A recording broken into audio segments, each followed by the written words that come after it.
So, Sunday morning, middle of April, and I sure like stopping here. I slept here last night, just over in that corner all there.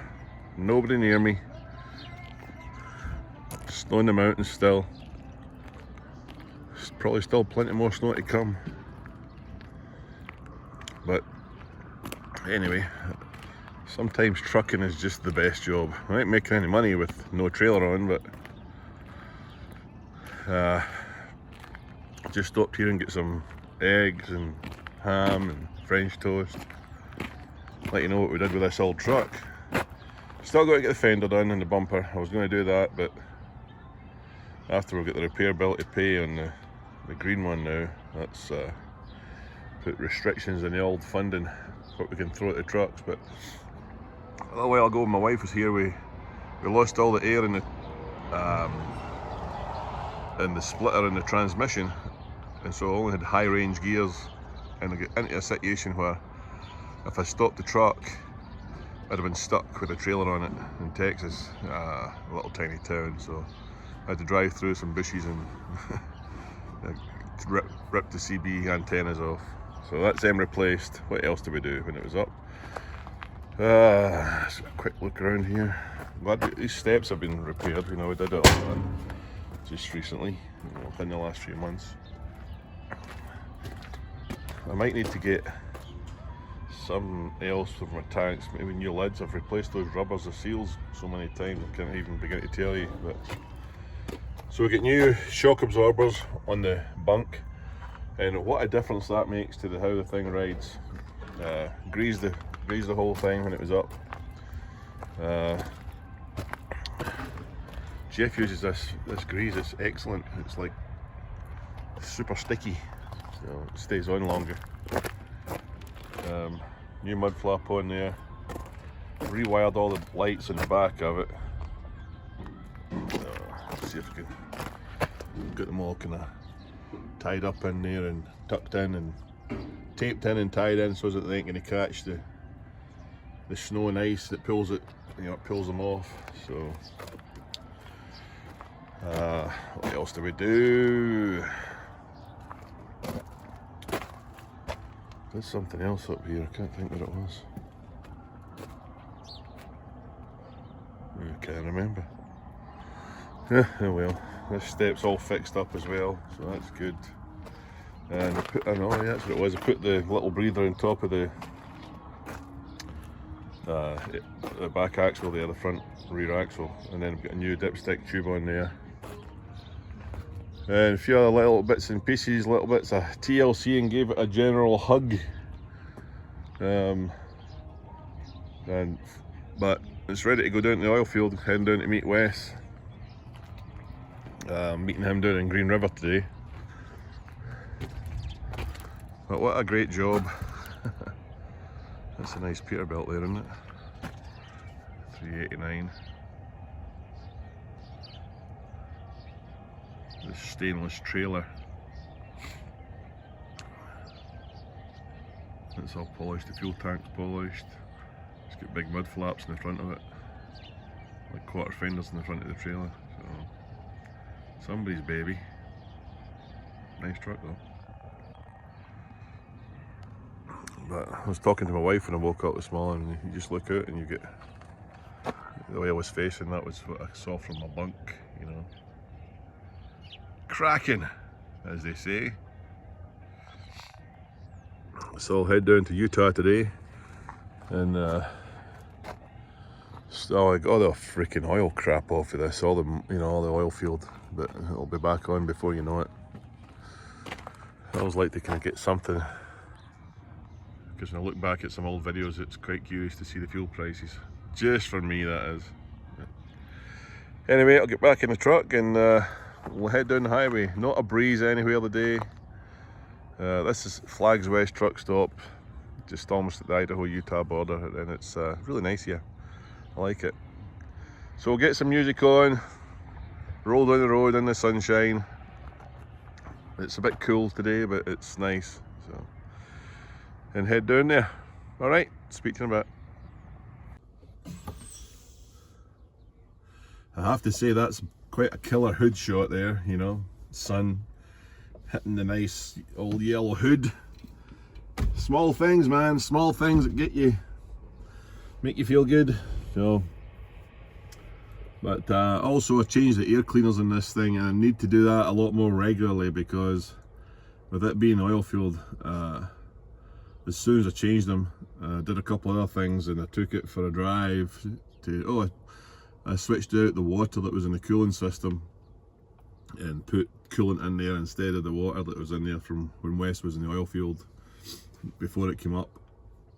And so that's all it's got the red coolant in it, and Jeff was telling me that when you've got aluminum parts in your motor, you're supposed to use the red. That's what it was for. Apparently it protects your aluminum, or at home it's aluminium, yeah, that's it. But it's a good day to be firing up the old truck and heading into sunshine. Just wish the wife was here. We could be heading down to Texas today with a load of spuds on or something, but this is nice. Bob Taylor down to Utah. Meet Wes, he's taking us down to the oil field, and apparently the stuff in New Mexico it's been put on hold for 15 days. They do that at that place, there's nothing to worry about there, but when they do that, it throws back into Texas, and it wasn't so successful the last time we were there.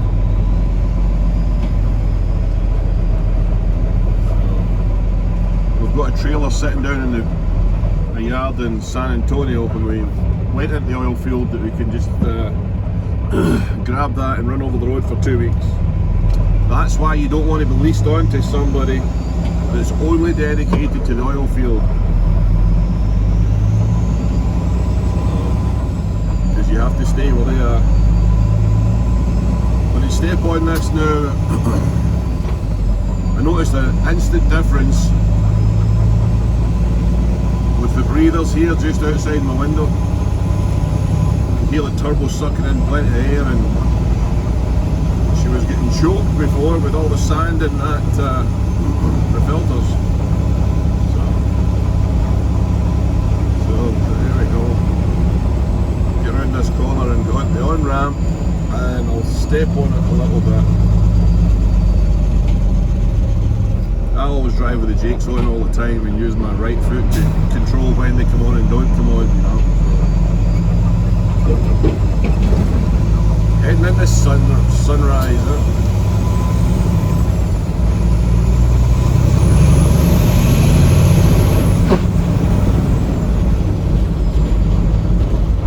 I missed my gear there, I wasn't concentrating.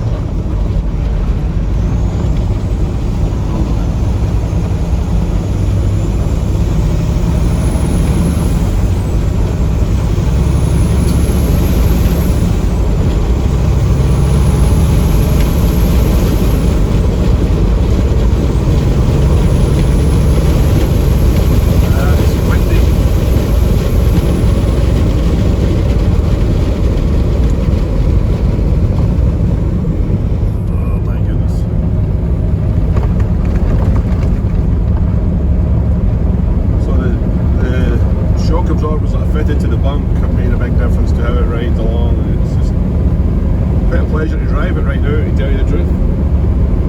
I spent a lot of time driving that purple thing, and oh my goodness, sure glad I'm not in that's for sure. But yeah, this is, like I said, the Milan Pass.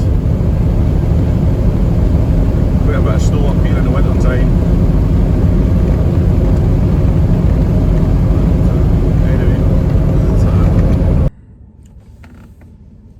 Okay, so it's now Monday night, the 19th of April, and I am in Salt Lake waiting for Paul to come off a flight from Orlando. I'd just like to finish this video off by apologising for missing the gears when I did that little funky shift there in that last clip. I was going to edit it and be vain, but you know, I just want my wife to realise that I'm not perfect. Okay, that's why I've left that in there. So the reason this video is finishing, I'm going to wind it up and tell you about the roller coaster of trucking, right? Last Wednesday, our purple truck went down. Paul picked up a load. As soon as he starts the key, boom, comes up there, poor def quality. We later find out that that usually means bad def sensor. No, sorry. Bad def sensor. So we put it into Peterbilt because they've got to reprogram it all. And then they get the part coming. UPS don't bring it on the Thursday because it's too windy. It gets here Friday, they fit it, and then they can't get the light to go out. So eventually the scenario is Paul has to drive it for an hour with a guy beside him with a laptop so that he can get data so that Peterbilt can upload it to PACCAR. They can make sure it's compliant with the EPA regulations and send us a code to the truck, a one-time code to get it switched off. A bunch of baloney if you ask me, but there you go. So luckily, on the way back to the workshop, about half a mile away, the light went out, so we hooked up the trailer. Paul got his stuff in it, gone. Got down to Orlando this morning, so that was a down, you know. We get the truck fixed in a way, kind of coming up a little bit, and then he gets down to Florida by Monday and gets unloaded right up the top again. That was a down and an up. The other thing that happened was today, you know, has been the biggest roller coaster. So I slept in the pickup last night on my way back from Given West, the yellow truck, going into the oil field there. You see that little bit in the beginning where that's where it's going. And the way back up, I took my granddaughters with me, so if there's time to slot the pictures in it, we had fun with the kids, that was good. But when I get back up to Idaho Falls, I was talking to Jeff about how we're going to do this blue truck and whether the head was going to be okay and how to get the parts from Salt Lake down here tonight.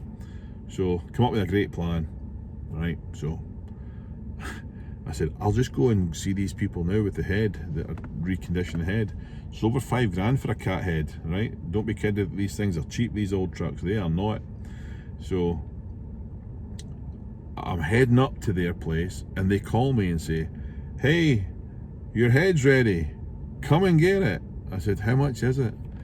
They said $362. So it's been pressure checked, machined, done. I said, I'll be right there. Went and got it, brought it back, unloaded it, it's in the workshop now. And then I was going to take a pickup over to the bus stop because I'm going to get the bus back up tonight. I don't want to be having to walk across town at 2 in the morning or 10 or whatever it was going to be. So as it turns out, it's freaking 2. So I'm pulling out the workshop, driving along, get the first set of lights, and I thought, I'm in the wrong lane, I should probably be in the left lane. And I waited till a car came up my inside, and I thought, right, what I'm going to do, I'll just back up, move into that lane. When the light turns green, I'll go. So looked in the mirror, nothing there, backed up, bang, I've reversed into somebody. Never saw them, they were below the tailgate, a little short car. I reversed in, put the tow hitch through their grill, through their number plate, and it hit something, but not a mark in the truck and not a mark in the towing hitch. And but I thought, oh great, here we go. It was a cold day. I get out and I thought there's going to be some meth head in this freaking car behind me, and he's going to pull out a gun and he'll be mad at me. And I get out and I say, look, sorry man, I never saw you at all. He goes, oh, I was trying to get out your way, I tried to put it in reverse. And turns out my son used to work for this guy. He's got a couple of businesses in town and he knows a lot of people that I know. I've never met him before. And this is my meeting story.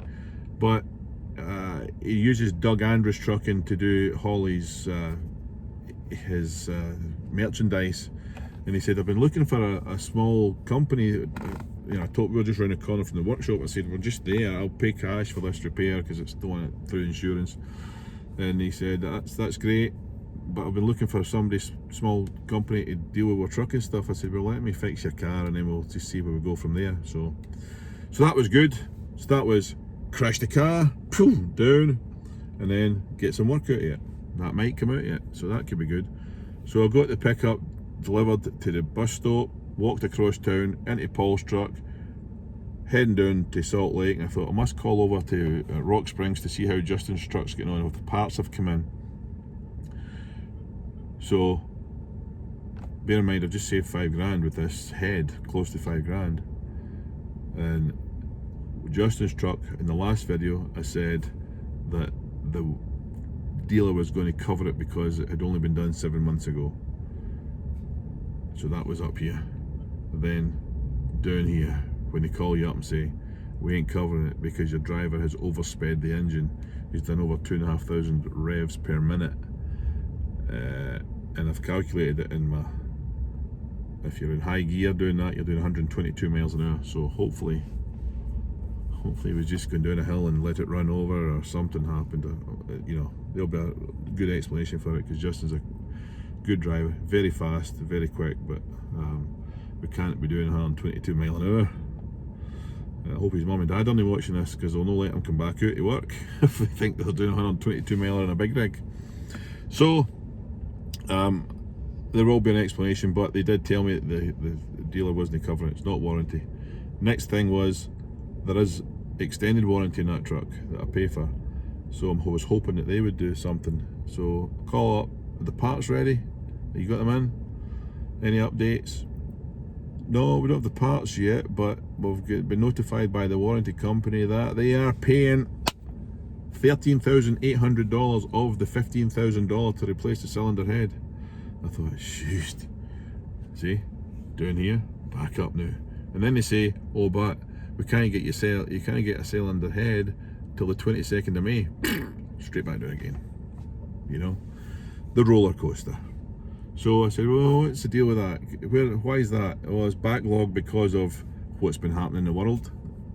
Apparently you can't get an engine kit for a Cummins anymore. You have to buy the engine because they've got no kits, but they've got engines. So that's what happens if you need a rebuild in your Cummins. Back on the story though. I said, well, can I find one? If I find one at another dealer, can we get it? He said, yeah, we'll buy that from the dealer. So I phoned Idaho Falls Peterbilt, and they called the stores and checked the computers. There's one in Jerome. So called the guy over to Wyoming. He calls up, pays for it, tells me, yeah, that's it, done. And I told him that already that I would go pick it up. So tonight I'll get the bus up, and when I get down here, I picked up the engine parts for the blue truck. They're in the back of this pickup, so I'll just lug them onto the bus with me. It's like these South American videos that you see with the chickens and all that in the top of the bus. There'll be bus parts when I've got it. So I'll get up there tonight about 2:30, because there was no seats in the 6 o'clock bus, so I've had to wait for the 10:30 one. Get up there, drop these parts off for Jeff for the blue truck, drive 165 miles over to Jerome to get the cylinder head, drive 360 miles to Rock Springs with the head. They said 2 days after that it should be back on the road, and then I'll drive back up to Idaho Falls, see how Jeff's getting on with the blue one. Wes is in the oil field working. The new man that we hired down in Florida, he started today with the truck. He'll be loading tomorrow in Tampa, coming back up to Utah. Brett's unloading in Pittsburgh tomorrow, to come, then reloading to come back here. So things are coming back up again, and I know that when it's up there it'll come straight back down again. So you just never know what's round the corner. So the man that never gives up doesn't get beaten. I've thought about it a few times. No giving up, but try to do things a bit more simpler and get newer trucks and try to do things differently and maybe a bit closer or whatever. But when they're running good, it feels good. You get them up and going. So this is a bit more positive.